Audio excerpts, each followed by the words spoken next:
we are going to take a really big step in your Python journey, learning how to program, because we're going to talk about one of those things at the bottom of that pyramid that we looked at in terms of what's important with programming, right? Variables are everything we've done so far, has been absolutely core. This is the first time we're going to get into dealing with spacing, which is a really important topic. So we're going to make a new file, and you will see why, and we'll call it conditionals and spacing dot py. And I am using for my file names camel case. It's just too hard of a habit to break. That part is okay for me.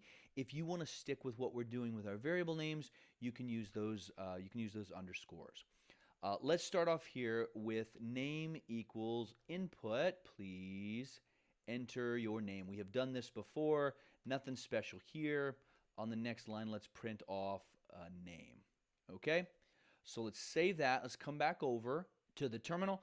I need to go back down into the basics. If you're already there, then you're just fine. And do Python 3 and run conditionals and spacing.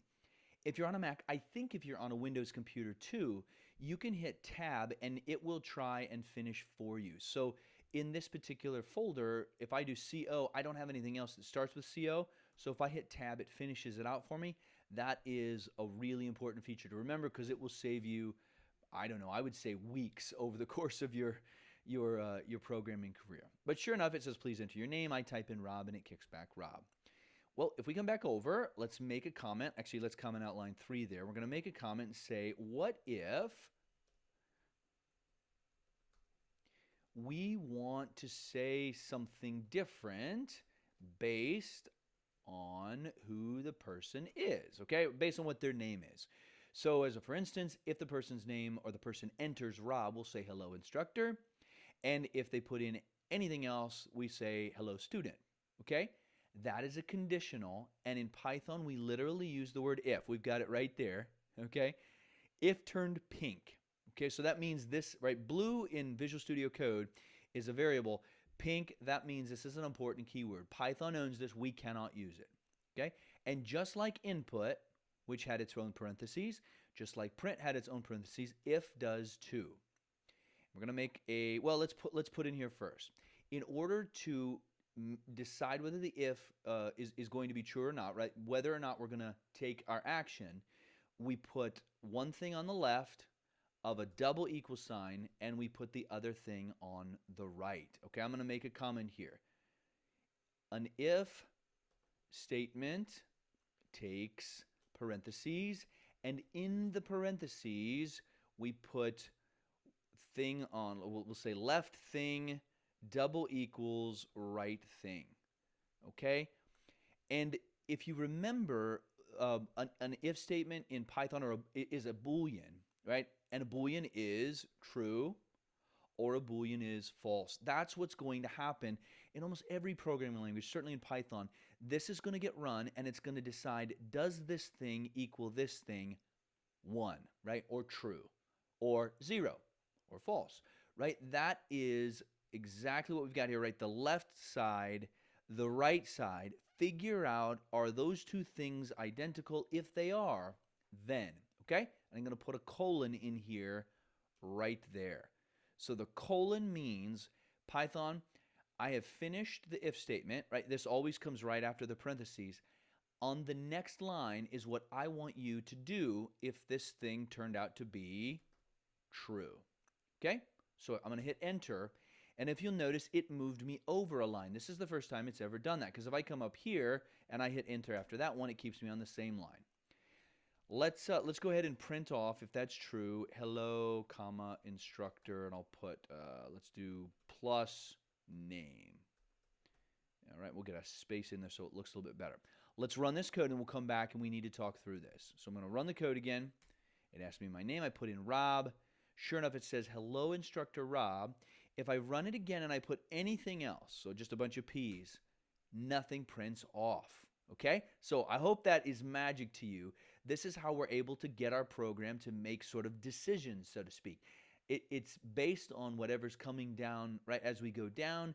The program is dynamic. We don't know what the person is going to enter for their name, so we can have the program take sort of a different turn. Now, the reason that we made this a new file, the reason I said this is a really big concept, going to put right after this line here, Python is an indented language. This is really important. Okay, what that means is anytime you have something going on inside of something else. So this is our if statement.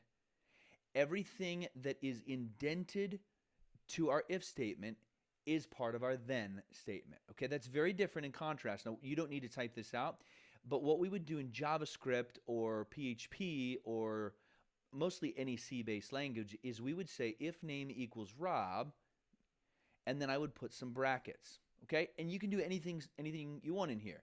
We could do something like that, and we can move it over like that. We can move it over like that. We can move it over like that. In fact, you could put all of these on the same line because Python, JavaScript, C, etc., they know where you're at because you're inside these goofy curly braces.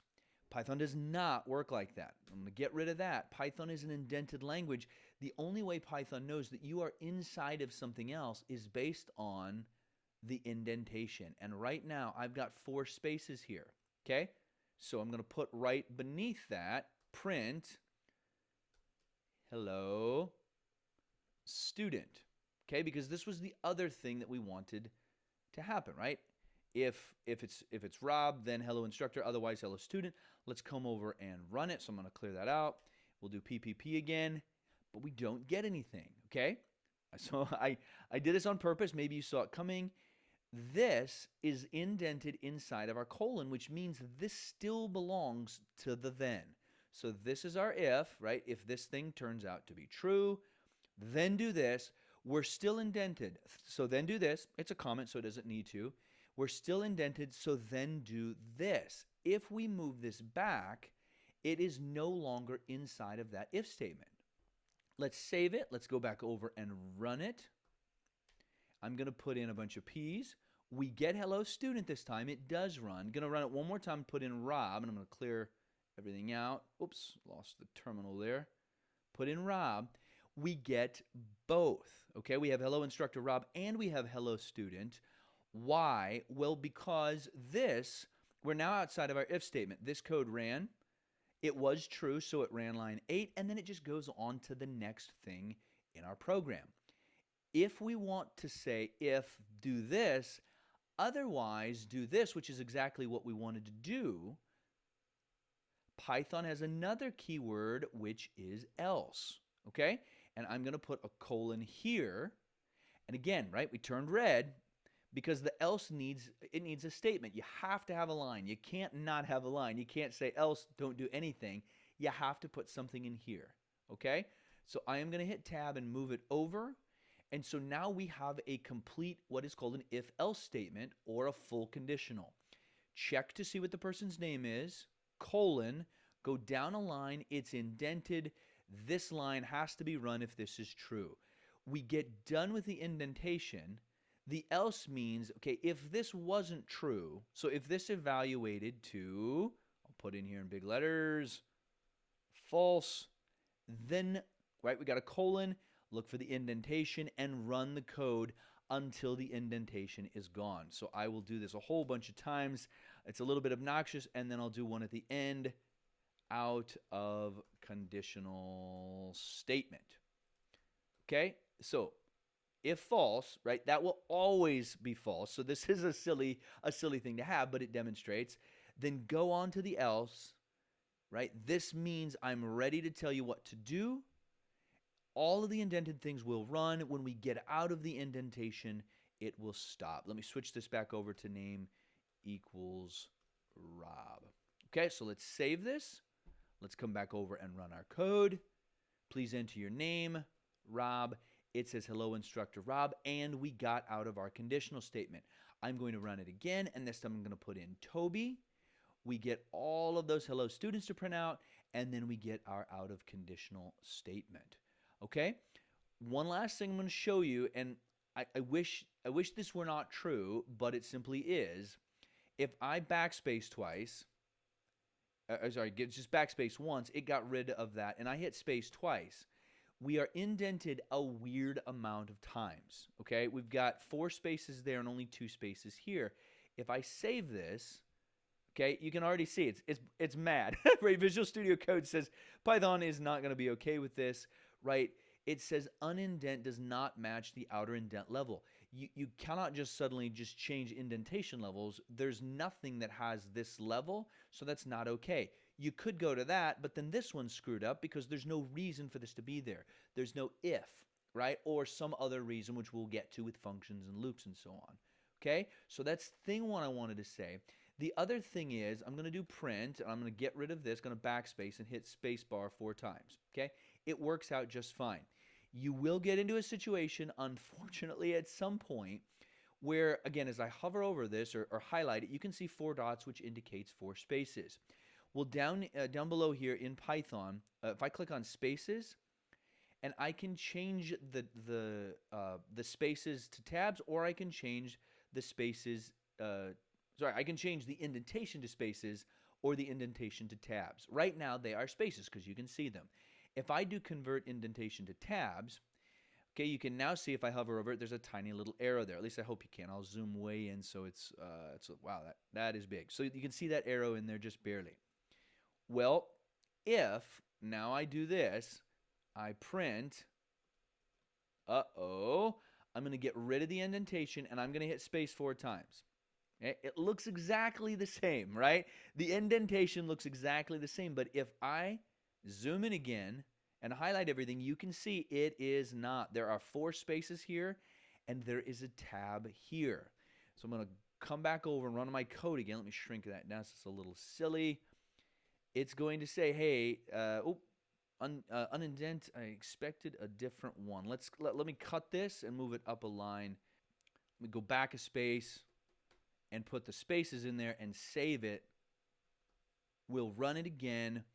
Okay, it says the same thing. For some reason, I was expecting different error. Maybe it's the version of Python 3, but you cannot commingle tabs and spaces. I wish you could, but you cannot.